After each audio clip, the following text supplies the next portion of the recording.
Hello everyone. I hope all of you are doing well.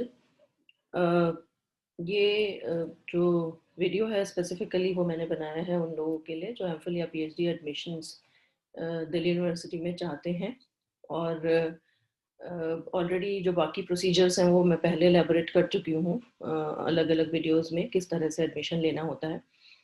Delhi university का entrance test होता है। Post graduation के बाद आपका जिन लोगों का 55% मार्क्स है अनरिजर्व कैटेगरी में और जिनका रिजर्व कैटेगरीज में 50% मार्क्स है वो सभी एलिजिबल हैं और एडमिशन के लिए दिल्ली यूनिवर्सिटी का एंट्रेंस टेस्ट दे सकते हैं। जनरली फरवरी या मार्च में रजिस्ट्रेशन के लिए पीएचडी ऑनलाइन पोर्टल खुलता है, आप उसमें अप्लाई करिए और उसके बाद आपका जून या जुलाई में जब भी आपका टेस्ट होता है, ये ऑल इंडिया टेस्ट है, ऑल इंडिया लेवल पे होता है। डिफरेंट और अलग अलग जितने भी सिटीज़ हैं, काफ़ी सारे सिटीज़ लिस्टेड हैं एडमिशन बुलेटिन में, उनकी सबकी पूरी जानकारी है, आप उसमें से देख सकते हैं। वहाँ टेस्ट होता है। उसके अलावा काफ़ी सारे कैंडिडेट्स ऐसे भी होते हैं जो एग्जाम्प्टेड होते हैं और जिनको एंट्रेंस देने की ज़रूरत नहीं है, जो जिनके पास डिफरेंट तरीके की फेलोशिप्स हैं या जो टीचर्स हैं ऑलरेडी दिल्ली यूनिवर्सिटी में पढ़ा रहे हैं या जिन्होंने एमफिल कर लिया है। कुछ इस तरीके की अलग कैटेगरीज भी हैं, वो एग्जाम्प्टेड हैं। ये सारी इन्फॉर्मेशन हमारे पीएचडी के ऑर्डिनेंस 6B में, जो दिल्ली यूनिवर्सिटी का ऑर्डिनेंस 6 है उसमें लिखी हुई हैं।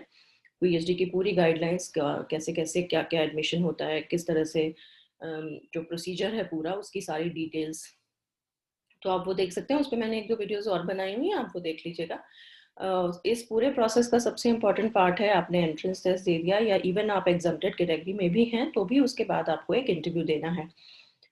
कोई भी डिपार्टमेंट अपने एडिशनल क्राइटेरिया भी लगा सकते हैं, पर सभी डिपार्टमेंट एटलीस्ट एक इंटरव्यूज तो ज़रूर लेते हैं आपके एंट्रेंस के बाद या इवन एग्जाम्प्टेड जो कैंडिडेट्स हैं उनका भी।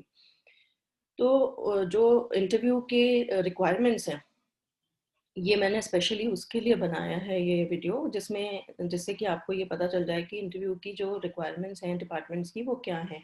और ये जो रिक्वायरमेंट्स हैं ये मैं कॉमन रिक्वायरमेंट्स बता रही हूँ, ये हर डिपार्टमेंट की थोड़ी बहुत वेरी कर सकती हैं, तो वो आपको डिपार्टमेंट्स के स्पेसिफिक नोटिस देखने होंगे। ये जो रिक्वायरमेंट्स हैं मोस्टली ये कॉमन रिक्वायरमेंट्स हैं, जो ज़्यादातर सभी डिपार्टमेंट्स चाहते हैं कि ये आप फुलफिल करें इंटरव्यू के टाइम पे। तो आपको और इसके साथ साथ आप ज़्यादातर जितने भी डिपार्टमेंट है, अराउंड 80+ डिपार्टमेंट्स, 87 डिपार्टमेंट्स है मेरे ख्याल से दिल्ली यूनिवर्सिटी में। तो ज़्यादातर जितने भी डिपार्टमेंट्स हैं, सभी डिपार्टमेंट्स एमफिल या पीएचडी के लिए एडमिशन्स के दौरान रिसर्च प्रपोजल्स चाहते हैं। कभी कभी वो जब आप ऑनलाइन रजिस्ट्रेशन करा रहे हैं उसी ड्यूरेशन में मांग लेते हैं, कभी वो बाद में मांगते हैं। तो रिसर्च प्रपोजल्स कैसे बनाते हैं इस पर भी मैंने 1-2 वीडियोस अपलोड करी हैं, आप देख सकते हैं। और ये स्पेशली मैं बता रही हूँ कि जब आपको इंटरव्यू देने जाना है उस समय आपको जब प्रेजेंटेशन देना है, काफ़ी डिपार्टमेंट्स उसकी चाहते हैं कि आप उस समय प्रेजेंटेशन दें और बड़ी लिमिटेड स्लाइड्स में दें, क्योंकि नंबर ऑफ कैंडिडेट्स हमेशा बहुत ज़्यादा होता है, तो आपको 5, 6, 7 या 8 स्लाइड्स में सब कुछ समेटना होता है। तो स्पेशली मैं वो शेयर कर रही हूँ। ये मेरा अपना तरीका है कि अगर मुझे प्रेजेंट करना हो तो शायद मैं ऐसे करना चाहूँगी। आप ऑब्वियसली अपने डिपार्टमेंट के रिक्वायरमेंट के हिसाब से, अपने विजडम के हिसाब से हर चीज़ मॉडिफाई कर सकते हैं। ये सिर्फ एक सॉर्ट ऑफ सैम्पल प्रेजेंटेशन है, जो अगर मुझे करने के लिए कहा जाए तो शायद मैं ऐसे करना चाहूँगी। सो होपफुली आपको थोड़ा सा इससे हेल्प मिलेगी। So let me show you first about the documents, जो आपको डॉक्यूमेंट्स रिक्वायर्ड हैं इंटरव्यू के लिए। तो सबसे इम्पॉर्टेंट बात ये है कि आप सबके पास अपने जितने भी एजुकेशनल क्वालिफिकेशंस के डॉक्यूमेंट्स हैं, जिसका मतलब है आपकी जो मार्कशीट्स हैं और डिग्रीज हैं, जितनी भी आपकी क्लास 10th की, क्लास 12th की, आपकी अंडर ग्रेजुएशन की, पोस्ट ग्रेजुएशन की, आपकी सभी मार्कशीट्स और सभी डिग्रीज ओरिजिनल आपके पास होनी चाहिए और उन सब की आपके पास कॉपीज भी होनी चाहिए। कॉपी आप सभी चीज़ों की अपने पास रखेंगे क्योंकि वो किसी भी टाइम आपसे मांगी जा सकती हैं। ऑफलाइन में तो स्पेशली, ऑनलाइन में तो सिर्फ हो सकता है आपसे सिर्फ ये दिखाने के लिए कहा जाए तो आपको सिर्फ एक पीडीएफ डॉक्यूमेंट स्कैन करके बनाना है। उसके अलावा आपके पास अपना जो आपने पीएचडी रजिस्ट्रेशन ऑनलाइन पोर्टल पे कराया होगा उस फॉर्म की आपको कॉपी चाहिए, वो फॉर्म आपके पास होना चाहिए। और आपके पास, आपने कोई भी अगर फेलोशिप आपने क्लियर करी है, आपके पास नेट है या जेआरएफ है या गेट है या एनएफएससी है जो आपका किसी भी तरीके की कोई भी नेशनल लेवल की फेलोशिप जो आपने क्वालिफाई करी है, जो आपको एमफिल या पीएचडी में एडमिशन के लिए रिक्वायर्ड है, जो आपको फंडिंग दे एजेंसी, ऐसी किसी भी फेलोशिप का आपके पास कोई सर्टिफिकेट जो आप अवेल करना चाहते हैं एमफिल या पीएचडी के दौरान, वो आपको उसका सर्टिफिकेट रखना है अपने पास। आप कोई कैटेगरी स्पेशली अवेल करना चाहते हैं, उससे उसका बेनिफिट किसी भी स्पेसिफिक कैटेगरी का, तो आपके पास वो सर्टिफिकेट होना चाहिए। एंड ये सर्टिफिकेट्स आपके रिसेंट सर्टिफिकेट्स होने चाहिए। तो ये इसके अलावा आपका जो रिसर्च प्रपोजल है जो आपने सबमिट किया है, डॉक्यूमेंट या आपने जो सिनॉप्सिस सबमिट किया है, आपने ड्यूरेशन में अपने जब पीएचडी ऑनलाइन पोर्टल पे आपने अपडेट किया था, आपसे रिसर्च प्रपोजल अगर डिपार्टमेंट ने तब मांगा था तो तब आपने सबमिट किया होगा, या फिर जो आपने बाद में सबमिट किया है अगर जब डिपार्टमेंट की रिक्वायरमेंट थी। कुछ डिपार्टमेंट्स इंटरव्यू के टाइम पे भी आपसे मांगते हैं, तो वो आपके पास होना चाहिए। प्लस अगर आप कोई प्रेजेंटेशन के फॉर्म में उसको 5, 6, 7 स्लाइड बनाकर रखना चाहते हैं, वो आपके पास रेडी होना चाहिए। कोई टीचर फेलोज हैं जो डिपार्टमेंट में ऑलरेडी, जो किसी कॉलेज में ऑलरेडी पढ़ा रहे हैं और उन्होंने अप्लाई किया है, तो वो उनको शायद अपने एम्प्लॉयर से मेरे ख्याल से एनओसी चाहिए होगी कि उनको कोई ऑब्जेक्शन नहीं है अगर वो पीएचडी के लिए जाना चाहें तो ये स्पेसिफिकली आपको जो टीचर फेलोज के लिए है, ये शायद आपकी कुछ अलग रिक्वायरमेंट्स होंगी, तो वो आप चेक कर सकते हैं। इसके बारे में मैंने इतना डिटेल में यहाँ ना डिस्कस किया है, क्योंकि ये स्पेसिफिक रिक्वायरमेंट्स हैं हर कॉलेज की या हर डिपार्टमेंट की, वो आप अपने आप फाइंड आउट कर सकते हैं। तो ये जितनी सारी चीज़ें हैं, सबसे इम्पॉर्टेंट बात ये है, जितने भी डिपार्टमेंट्स हैं, मोस्टली हर डिपार्टमेंट चाहता है आज अभी तो फिलहाल जैसे ये because of this corona crisis काफ़ी सारे डिपार्टमेंट्स ऐसे हैं जो ऑनलाइन इंटरव्यूज़ भी ले रहे हैं, कुछ डिपार्टमेंट्स ऐसे हैं जो ऑफलाइन ऑनलाइन दोनों ऑप्शन दे रहे हैं स्टूडेंट्स को, कुछ ऐसे हैं जो फिर अभी भी ऑफलाइन ले रहे हैं ड्यू टू सम लिमिटेशंस। तो लेकिन ज़्यादातर सभी डिपार्टमेंट्स में आपने अपनी कॉपी तो आप रख ही रहे हैं सभी डॉक्यूमेंट्स की, उसके अलावा आपसे जो रिक्वायरमेंट है डिपार्टमेंट की, क्योंकि आप डिपार्टमेंट्स आपसे ये सारे डॉक्यूमेंट्स यूजुअली मेल भी करा रहे हैं अपने एड्रेसेस पे, या मेल कराते हैं अपने एड्रेसेस पे, तो आप इन सब का एक सिंगल पीडीएफ डॉक्यूमेंट बना लीजिए। इन सारे डॉक्यूमेंट्स को आप अपने स्कैन कर लीजिए और स्कैन करके इसका एक सिंगल पीडीएफ बना लीजिए, एक पीडीएफ फाइल बनाइए, ताकि आपको जब भी वो दिखाने के लिए कहा जाए तो आपको इमीडिएटली, आपको बहुत ज़्यादा ढूंढना ना पड़े और आप एक ऑर्डर में लगाएं अपने एजुकेशनल क्वालिफिकेशंस को, फिर रजिस्ट्रेशन फॉर्म, जैसे भी आप किसी एक पर्टिकुलर ऑर्डर को फॉलो करें ताकि आपको वो याद भी रहेगा। आपको इमीडिएटली अगर कहा जाए फेलोशिप सर्टिफिकेट दिखाना, तो आपको पता हो कि आपका 10th नंबर पे फेलोशिप सर्टिफिकेट है। तो इस तरीके से आप एक उसको अपना एक रिकॉर्ड भी मेंटेन रख लीजिए, कहीं पे आप चाहें तो इसी में इंडेक्स बना लीजिए, जैसे आपको कन्वीनियंट हो, ताकि आपका टाइम वेस्ट ना हो। क्योंकि मैं बार बार मेंशन कर रही हूँ, नंबर ऑफ कैंडिडेट्स बहुत ज़्यादा होते हैं, तो आपके पास इतना ज़्यादा टाइम नहीं होता है। तो आप जितना क्विक होंगे, जितना ब्रीफ होंगे और जितना टू द पॉइंट होंगे, उतना आपके लिए अच्छा है। तो आई होप ये आपको क्लियर हो गया होगा कि आपको क्या क्या रिक्वायरमेंट्स हैं डॉक्यूमेंट्स की। ये कॉमन रिक्वायरमेंट्स हैं, उसके अलावा हर डिपार्टमेंट अपनी कोई भी एडिशनल रिक्वायरमेंट्स रख सकते हैं या इसमें से कोई चीज़ हटा भी सकते हैं। सो वो आपको अपने स्पेसिफिक डिपार्टमेंट का स्पेशली नोटिस देख करके चेक करना होगा। तो जो इम्पोर्टेंट डॉक्यूमेंट्स मैंने आपको बता दिया, आपने रख लिए। अब दूसरी रिक्वायरमेंट डिपार्टमेंट की है कि आपको डिजिटल कंपैटिबिलिटी चाहिए, क्योंकि ऑनलाइन इंटरव्यूज हो रहे हैं, तो आपसे ये रिक्वायर्ड है कि आप मोस्टली ज़्यादातर डिपार्टमेंट्स गूगल मीट यूज़ करते हैं या कर रहे हैं। तो गूगल मीट जब आप यूज़ कर रहे हैं, तो आपसे अगर आप मीटिंग के दौरान अपना जब इंटरव्यू दे रहे हैं, एक तो आपकी रिक्वायरमेंट सबसे इंपॉर्टेंट है कि आपका ऑडियो और वीडियो दोनों ऑन होना चाहिए, ताकि आपका कन्वर्सेशन इजीली पॉसिबल हो पाए। वीडियो आपका ऑन होना चाहिए, तो आप जो भी अपना आप डिवाइस यूज़ कर रहे हैं, फ़ोन, लैपटॉप, डेस्कटॉप, वॉटेवर, जिससे भी आप अपना मीटिंग कर रहे हैं, वो सब, उसका कैमरा और ये सारी चीज़ें आपके ठीक से फंक्शन कर पाएँ, आपकी आवाज़ ठीक से पहुँच पाए, आप जहाँ बैठे हैं वहाँ इंटरनेट कनेक्टिविटी प्रॉपर हो। तो ये सारी चीज़ें आपको ध्यान रखनी है। डिजिटल कंपैटिबिलिटी से मतलब यही है कि आप इजीली, जब आपको कहा जाए कि आप अपने डॉक्यूमेंट्स को शेयर करिए, तो आप डॉक्यूमेंट शेयर कर पाएँ। तो आपने ये सारी चीज़ें, अगर आपने सिंगल पीडीएफ बना के ऑलरेडी रखा हुआ है और गूगल मीट आप 1-2 बार पहले प्रैक्टिस कर लें, आप अपनी स्क्रीन कैसे शेयर कर सकते हैं, जिस पे आपने डॉक्यूमेंट्स रखे हैं वो कैसे शेयर कर सकते हैं, आपको अपनी अपनी प्रेजेंटेशन दिखानी है तो आप वो कैसे शेयर कर सकते हैं, क्योंकि आप इतना टाइम उसमें स्पेंड नहीं करते करते रह सकते। उस टाइम पे जब आपके पास इंटरव्यू है तो आपको 3-4-5 मिनट का टाइम मिल रहा है, और उसी में अगर आप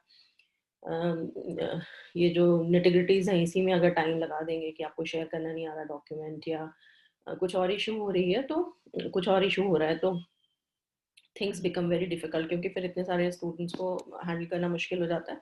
तो इसीलिए आप जितना डिजिटली कंपैटिबल होंगे, जितना इजीली ये सारी चीज़ें कर पाएंगे, उतना आपके लिए अच्छा है।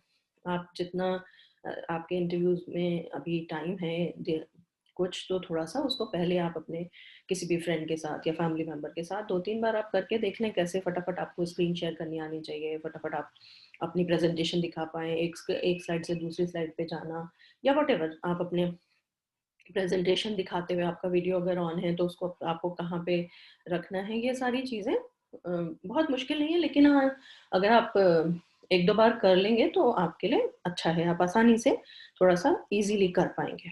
सो that is another very important thing which all of you need to keep in mind. ये आप सबको अपने इंटरव्यू से पहले इसके लिए अपने आप को रेडी करना है। अब नेक्स्ट आता है कि अगर मुझे प्रेजेंट करना है अपना रिसर्च प्रपोजल, तो जो जनरली डिपार्टमेंट्स ने जो कॉमन इंस्ट्रक्शन दिए हैं रिसर्च प्रपोजल्स के लिए, वो कॉमन इंस्ट्रक्शंस जो हैं वो ये इंस्ट्रक्शंस हैं कि 10 से ज़्यादा स्लाइड नहीं बनानी है। पर हर डिपार्टमेंट का अपना अलग इंस्ट्रक्शन है। कुछ डिपार्टमेंट ने 5 स्लाइड मांगी है, कुछ ने 8 मांगी है, कुछ ने 10 मांगी है। तो वो आप थोड़ा सा अपने हिसाब से, मैं आपको 4-5 स्लाइड में बता दूंगी कैसे करना है, मेरे हिसाब से कैसे करना है, और आप उसको थोड़ा सा अपने हिसाब से या तो बढ़ा सकते हैं, घटा सकते हैं अपने सब्जेक्ट के हिसाब से, क्योंकि सभी सब्जेक्ट्स अलग अलग तरीके से फंक्शन करते हैं। तो सभी सब्जेक्ट का अपना एक अलग रिसर्च का जो फॉर्मेट है अलग है, तो आप उसको अपने हिसाब से थोड़ा सा मॉडिफाई कर सकते हैं। तो ज़्यादातर डिपार्टमेंट ने जो रिक्वायरमेंट रखी है या जो स्पेसिफिक इंस्ट्रक्शन दिए हैं वो ये दिए हैं कि एक तो candidates competence in the propose research, कि कैंडिडेट की अपनी कंपिटेंस क्या है जो वो रिसर्च प्रपोज कर रहे हैं। तो आपने जो भी रिसर्च प्रपोज करी होगी, उस रिसर्च में सबसे इम्पोर्टेंट बात है कि आपको ये देखना है, इसीलिए मैंने पहले भी कई बार ये शेयर किया हुआ है डिफरेंट वीडियोस में, कि आपको डिपार्टमेंट के फैकल्टी के रिसर्च प्रोफाइल्स देखने हैं अपने डिपार्टमेंट के, कि वो आपके डिपार्टमेंट की जो फैकल्टी है वो किस तरीके के रिसर्च कर रही है, सो दैट आपको थोड़ा सा आइडिया हो जाए कि डिपार्टमेंट का पूरा एक कंप्लीट जो रिसर्च डोमेन है वो क्या है, किस किस टॉपिक पे वहाँ लोग काम करते हैं, किस तरीके के रिक्वायरमेंट्स हैं, कुछ उन लोगों के जो भी रिलेटेड पेपर्स हैं। और ऑलरेडी अभी तो इंटरनेट रिसोर्सेज इतने अच्छे अवेलेबल हैं, आपको सारी चीज़ें इन्फॉर्मेशन इंटरनेट से मिल जाती है, तो आप आराम से देख सकते हैं, कोई प्रॉब्लम नहीं है। तो आप जो भी रिसर्च प्रपोज कर रहे हैं उसमें थोड़ा सा आपका अपना बैकग्राउंड हो, कि आप थोड़ा उसके बारे में पहले से जानते हो, आप उसको बेटर डिफेंड करने की स्थिति में हो, तो आप अपनी जो कॉम्पिटेंस है उसकी, उसको जो आप प्रपोज कर रहे हैं आपको अपनी कॉम्पिटेंस भी दिखानी है कि आप उसको कर पाने में सक्षम हैं, आप उसको कर सकते हैं। दूसरी चीज़ ये है कि डिपार्टमेंट ये देखना चाहेगा, जैसे ये स्पेशली मैंने ऑपरेशनल रिसर्च डिपार्टमेंट का जो नोटिस था उसमें से पिक किया है, तो लेकिन काफ़ी डिपार्टमेंट्स ने इसी तरीके से लिखा है कि आपको ये देखना है कि उस पर्टिकुलर डिपार्टमेंट में वो रिसर्च हो सकती है या नहीं हो सकती है, कि उस तरीके की रिसर्च सूटेबल है वहाँ होने के लिए या नहीं।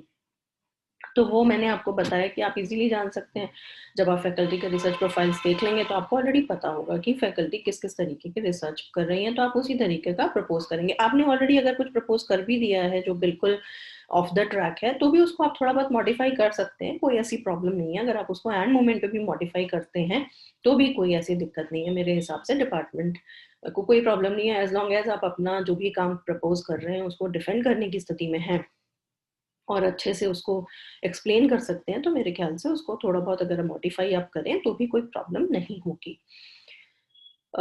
तीसरा पॉइंट है कि जो आप प्रपोज कर रहे हैं रिसर्च, वो प्रपोज रिसर्च जो है वो नया जो हमारा एरिया है, नया एरिया से मतलब जो भी उस रिसर्च एरिया में जो भी जितना काम ऑलरेडी हो रहा है उसमें हमारी तरफ से कोई नई चीज कंट्रीब्यूट कर रहा है या नहीं, हम कोई नई नॉलेज या एडिशनल नॉलेज उसमें दे रहे हैं या नहीं दे रहे हैं। ये एक बहुत इंपॉर्टेंट बात है जो आपको देखनी है, क्योंकि जब हम रिसर्च की बात करते हैं तो रिसर्च का मतलब सिर्फ रिसर्च का मतलब कोई भी चीज़ को ऑलरेडी जो हुई हुई है उसको दोबारा से करना नहीं है। रिसर्च का मतलब ये है जो काम ऑलरेडी हो रहा है हम उसमें अपना एडिशनल क्या कंट्रीब्यूशन देंगे, हमारे अपना जो भी योगदान है उस पर्टिकुलर रिसर्च फील्ड में वो क्या होगा, हमारा नया योगदान क्या होगा। तो हमें नई नॉलेज जो देनी है उस पर्टिकुलर फील्ड में वो क्या होगी। ये पॉइंट बहुत इंपॉर्टेंट है, आपको इसको सबसे ज़्यादा ध्यान रखना है कि आप अपना जो भी काम प्रपोज कर रहे हैं वो काम कोई सॉर्ट ऑफ कॉपी पेस्ट नहीं होना चाहिए कहीं से, वो आपका एक नया आइडिया होना चाहिए, नई सोच होनी चाहिए, आपका कुछ इनोवेटिव कंट्रीब्यूशन होना चाहिए जिसको आप अपने तरीके से ये बताना चाहें कि मैं ये जो ऑलरेडी अवेलेबल चीज़ें हैं उनमें ये एडिशनल देना चाहता हूँ क्योंकि ये अवेलेबल नहीं है। तो ये आपको ध्यान रखना है। अब आते हैं आप कैसे प्रेजेंट करते हैं। मान लीजिए ये मेरी स्लाइड 1 है, तो मैं अपने स्लाइड 1 पे अपना मैंने टाइटल दे दिया रिसर्च प्रपोजल का, जो मैं पहले भी बता चुकी हूँ कि बहुत ही क्रिस्प होना चाहिए, बिल्कुल छोटा सा टाइटल और बहुत ही क्विक, जिस टाइटल को देखते ही मुझे समझ आए कि मैं क्या करना चाहता हूँ इस रिसर्च प्रपोजल में या क्या करना चाह रहा हूँ इस रिसर्च प्रपोजल में, वो मेरे टाइटल से ही पता चल जाना चाहिए। So this has to be very nice and catchy title. उसके बाद आप सेकेंड पॉइंट पे आते हैं, लिटरेचर सर्वे या इंट्रोडक्शन।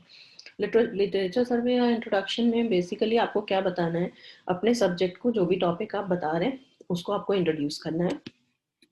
उस सब्जेक्ट से रिलेटेड कोई भी डेटा अगर अवेलेबल है या उससे रिलेटेड और जो भी काम हो चुका है, उसका नेशनल स्टेटस क्या है, इंटरनेशनल स्टेटस क्या है, मतलब हिंदुस्तान में लोगों ने उस पर क्या क्या काम किया हुआ है, बाहर क्या काम कर रहे हैं लोग, ये सारी बातें आप उसमें 2 3 4 5 लाइनों में बताएंगे।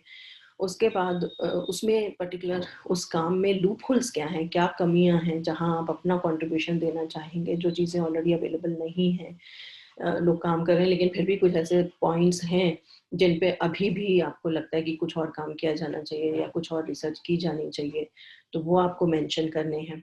आपको उसका ओरिजिन बताना है, उस प्रॉब्लम का, जो भी प्रॉब्लम आप पिक कर रहे हैं वो कहाँ से शुरू हुई और आपने क्यों पिक करी वो प्रॉब्लम, आपकी अपनी हाइपोथेसिस क्या है, मतलब आप उसके बारे में क्या सोचते हैं, क्या विजुलाइज करते हैं कि क्या मेरा एडिशन हो सकता है उसमें। ये सारी चीज़ें आपकी फर्स्ट स्लाइड में ही आ जानी चाहिए, लिटरेचर सर्वे या इंट्रोडक्शन में या इसी पार्ट में। आप एक दो जो आपने पेपर्स या बुक्स या इंटरनेट रिसोर्सेज जो भी आप देखें वो इस तरह से आप उनके स्क्रीनशॉट्स भी लगा सकते हैं। आपने जो पेपर्स देखे हैं ये भी लिटरेचर सर्वे का पार्ट बन जाता है। ये सारी चीज़ें आपको मैं सिर्फ एग्जाम्पल के तौर पे बता रही हूँ, आप ऑब्वियसली किसी भी चीज़ को अपने अकॉर्डिंगली एडिट या मॉडिफाई कर सकते हैं। तो ये स्क्रीनशॉट्स लगे हुए हैं कुछ पेपर्स के, इसी तरह से आप कुछ पेपर्स के स्क्रीनशॉट्स लगा सकते हैं। ये हो गई हमारी स्लाइड 1। तो स्लाइड 1 में हमने टाइटल दे दिया, लिटरेचर सर्वे दे दिया, इंट्रोडक्शन दे दिया और थोड़ा सा ओरिजिन ऑफ प्रॉब्लम वगैरह बता दिया हमने, नेशनल स्टेटस बता दिया, इंटरनेशनल स्टेटस बता दिया, कुछ पेपर्स जो हम पढ़ रहे हैं वो बता दिए। ये सब हम फर्स्ट स्लाइड में कवर कर लेंगे। आप इसमें अच्छा होगा थोड़ा सा एनिमेशन लगाएं, जैसे मैंने ये एक साथ सारे दिखा दिए हैं, उसकी बजाय आप इनको 1 बाय 1 शो करें एनिमेशन लगा करके, ताकि एकदम से बहुत सारी चीज़ें हमें ना समझनी पड़े या जिसे आप समझा रहे होंगे बहुत सारी चीज़ों पे एकदम से फोकस ना करना पड़े। आप 1 बाय 1 दिखाइए तो that will be better. I just wanted to cut short the time, इसीलिए मैंने एनिमेशन नहीं लगाया, सिर्फ आपको एक एग्जाम्पल के तौर पे उसको मैंने दिखा दिया। फिर आप आइए स्लाइड 2 पे। जब आप स्लाइड 2 पे आते हैं तो स्लाइड 2 पे आकर के आपको ऑब्जेक्टिव्स देने हैं उस पर्टिकुलर प्रोजेक्ट के, कि आप फिर आप ऑब्जेक्टिव्स पे जब आते हैं तो ऑब्जेक्टिव्स आपको डिफाइन करने हैं। आपको बुलेटेड पॉइंट्स में, जैसे ये मान लीजिए मैं एक्सपेरिमेंटल कोई काम कर रही हूँ तो मैं एक्सपेरिमेंटल काम के लिए बता रही हूँ कि भाई मुझे सिंथेसाइज करना है या कैरेक्टराइज करना है नैनो पार्टिकल्स को, फिर उसका इंटरेक्शन दिखाना है डीएनए के साथ, फिर उन जो स्टडीज़ को मैं कंपैरेटिव स्टडीज़ करने के बाद मुझे उनका रिडक्शन दिखाना है डाइस के बाद। ये एक जैसे एक्सपेरिमेंटल काम अगर हम कर रहे हैं तो हम उसके ऑब्जेक्टिव्स दे रहे हैं इस तरीके से, और बुलेटेड पॉइंट्स में दे रहे हैं 1 2 3 4 5, दैट्स इट। इसी तरीके से अगर मैं थ्योरेटिकल काम कर रही हूँ तो तब मुझे उसके ऑब्जेक्टिव्स बताने हैं। ऑब्जेक्टिव्स मतलब हमारे जो बेसिकली एम्स हैं, हम एक एक करके जो अचीव करना चाहते हैं अपने प्रोजेक्ट में। ये सबसे पहले हमने डेटा कलेक्ट कर लिया साइट 1 या साइट 2 से, क्वेश्चनर्स डेवलप कर लिए, फिर हमने उसके सेकेंड उसमें प्लॉट कर लिए, कुछ ग्राफ्स प्लॉट करने हैं, एनालाइज करना है डेटा को, तो वो कर लिया। फिर उस डेटा को हमने इंटरप्रेट कर लिया, कोई स्ट्रैटेजी उसके बेसिस पे डेवलप कर रहे हैं तो वो कर लिया, कोई मॉडल बनाना है तो वो कर लिया। इस तरह से हम सेकेंड स्लाइड पे पूरा क्लियरली अपने ऑब्जेक्टिव्स को डिफाइन करेंगे। This is also very important part कि आपको बिल्कुल क्लियर होना चाहिए कि मैं कौन से 4 या 5 या 6 ऑब्जेक्टिव्स अपने रिसर्च प्रपोजल से अचीव करना चाहता हूँ। एंड वो जो ऑब्जेक्टिव्स हैं they have to be very very clearly defined 1 by 1। कि एक ऑब्जेक्टिव उठाया आपने, फिर उसको करने के बाद आपने सेकंड क्या किया, फिर थर्ड क्या किया, फोर्थ क्या किया, फिफ्थ क्या किया। आपको पूरे रिसर्च प्रपोजल के ऐसे 4, 5, 6 आपको ऑब्जेक्टिव्स के पॉइंट्स बताने हैं। ये आपकी स्लाइड 2 हो गई। स्लाइड 3 में उसके बाद जब आप जाते हैं तो आपको बतानी है मेथडोलॉजी। जैसे अगर मैं एक्सपेरिमेंटल काम की मेथडोलॉजी बता रही हूँ, तो मैं बोल रही हूँ भाई मुझे सिंथेसाइज करना है, कंपाउंड कैरेक्टराइज करना है, कलेक्ट करना है डेटा को, फिर एनालिसिस करनी है, डेटा की इंटरप्रिटेशन करना है। इसी तरीके से आप थ्योरेटिकल काम में बता सकते हैं कि आपने सैंपल कलेक्ट किया, डेटा कलेक्ट किया। आपको मेथडोलॉजी का मतलब है आपने क्या क्या मटीरियल्स यूज़ करें। वो एक्सपेरिमेंटल कामों में, जैसे अगर हम केमिस्ट्री की बात करें तो हमारे डिफरेंट तरीके के केमिकल्स हो सकते हैं, डिफरेंट हमारे बायोकेमिकल्स हो सकते हैं, और मेथड्स में डिफरेंट तरीके की टेक्निक्स हो सकती हैं, स्पेक्ट्रोस्कोपिक टेक्निक्स हो सकती हैं, अलग अलग चीज़ें हो सकती हैं। अगर हम थ्योरी की बात करें तो थ्योरी में मटेरियल कुछ भी हो सकते हैं, हमारे क्वेश्चनेयर्स हो सकते हैं, हमारे डेटाबेसेस हो सकते हैं जो ऑलरेडी अवेलेबल हैं। मेथड्स की बात करें तो डिफरेंट तरीके के ग्राफ्स हम किन चीज़ों पे प्लॉट कर सकते हैं। मैथ्स हैं तो मैथ्स के डिफरेंट प्रोग्राम्स हैं, मैटलैब है, हम वो किस तरह से यूज़ करेंगे। इस तरह से आप अलग अलग डिफाइन कर सकते हैं चीज़ों को। आप स्कीमेटिक रिप्रेजेंटेशन देना चाहते हैं, जैसे आप पिक्चर के तौर पे दिखाना चाहते हैं, इस तरह से एक स्कीम बना करके अपने मेथडोलॉजी को, कि मैंने फर्स्ट ये किया, सेकंड ये किया, थर्ड ये किया, फोर्थ ये किया। आप स्कीम के फॉर्म में भी दिखा सकते हैं। आपको जैसे कन्वीनियंट लगे आप वैसे दिखाइए। मेरा सजेशन सिर्फ ये कि आप थ्योरी जितना कम दिखाएं और जितना ज़्यादा आप पिक्टोरियल, मतलब किसी भी फिगर के तौर पे दिखा करके, एक पिक्चर के तौर पे अगर किसी चीज़ को प्रेजेंट करें तो वो हमेशा थोड़ा सा ज़्यादा कैची होता है और इजी होता है समझने में और समझाने में। तो जैसे ये स्कीमेटिक रिप्रेजेंटेशन अगर हम किसी चीज़ का दिखाना चाहें, ये एक इस तरह से आप एक फ्लो डायग्राम बना करके या फ्लो चार्ट बना करके या स्कीम बना करके भी उसको प्रेजेंट कर सकते हैं। ये हमारी है स्लाइड 3। फिर आइए अब स्लाइड 4 पे। स्लाइड 4 में हमारे सारे इंपॉर्टेंट पॉइंट्स जो अभी तक बचे हैं वो सारे हमको मेंशन करने हैं। उसका मतलब क्या हो गया? Novelty of the proposed work, कि आपका जो आप प्रपोज कर रहे हैं काम वो कितना नया है। ये रिसर्च में बहुत ज़्यादा इम्पॉर्टेंट है कि आप जो भी काम प्रपोज कर रहे हैं that has to be new. उसको नया काम होना चाहिए, वो कोई भी ऑलरेडी जो काम किया हुआ है उसका ओवरलैपिंग वर्क नहीं हो। तो आपको अपने काम की नोवेलिटी को डिफाइन करना है, उसको डिफाइन करना है कि मैं जो करना चाह रहा हूँ, जो प्रपोज कर रहा हूँ, वो उस काम में नया क्या है, मेरा कंट्रीब्यूशन नया क्या होगा, ये आपको डिस्कस करना है। उसके बाद उस काम से जो एक्सपेक्टेड आउटकम है, जो आप फाइनली रिजल्ट सोच रहे हैं उस काम से मिलेगा, आपको वो डिस्कस करना है कि ये जब मेरा काम रिसर्च हो जाएगा, ये मेरा रिसर्च प्रपोजल कंप्लीट हो जाएगा तो मेरे को ये रिजल्ट्स मिलेंगे। ये आपका एक्सपेक्टेड आउटकम है। इस तरीके की चीज़ें मैं एक्सपेक्ट कर रहा हूँ कि मुझे इसमें मिलेंगी। फिर आपको उसका रेलेवेंस बताना है या एप्लीकेशन बताने हैं। जो भी प्रपोज रिसर्च वर्क है, आजकल के सिनेरियो में आप अपना जो भी काम प्रपोज कर रहे हैं उसका क्या फ़ायदा है, उसको करने से कौन से एडिशंस हो रहे हैं, उसको करने से कौन सा लाभ हो रहा है, कौन सा फ़ायदा हो रहा है हमारे लिए साइंस में या हमारी सोसाइटी में, किस तरीके के बेनिफिट हम एक्सपेक्ट कर रहे हैं या किस तरीके की चीज़ों में उसका इस्तेमाल हो सकता है, कि हमारे किसी सोसाइटल बेनिफिट के लिए यूज़ हो सकता है या किसी इंडस्ट्रियल बेनिफिट के लिए यूज़ हो सकता है, या कहीं पे आप अगर मान लीजिए आप एजुकेशन में काम कर रहे हैं तो कहाँ पे स्कूल्स या यूनिवर्सिटी के लिए कहीं बेनिफिट हो सकता है उसका। तो जो भी उसका फ़ायदा जहाँ भी जिस भी फील्ड में रेलेवेंट हो सकता है वो काम, उस फील्ड में आपको वो स्पेशली बताना है। जितना ज़्यादा आप ये 2-3 पॉइंट्स को जितना अच्छा बता सकेंगे उतना ही आपके लिए अच्छा है, क्योंकि ये सबसे स्ट्रॉन्ग, ये बेसिकली आपका जो काम है, जो भी रिसर्च वर्क प्रपोज कर रहे हैं उसका नींव है। ये सबसे इंपॉर्टेंट पॉइंट्स हैं जो आपके काम के हैं, जिसे आप जितना अच्छा एक्सप्लेन करेंगे उतना अच्छा है।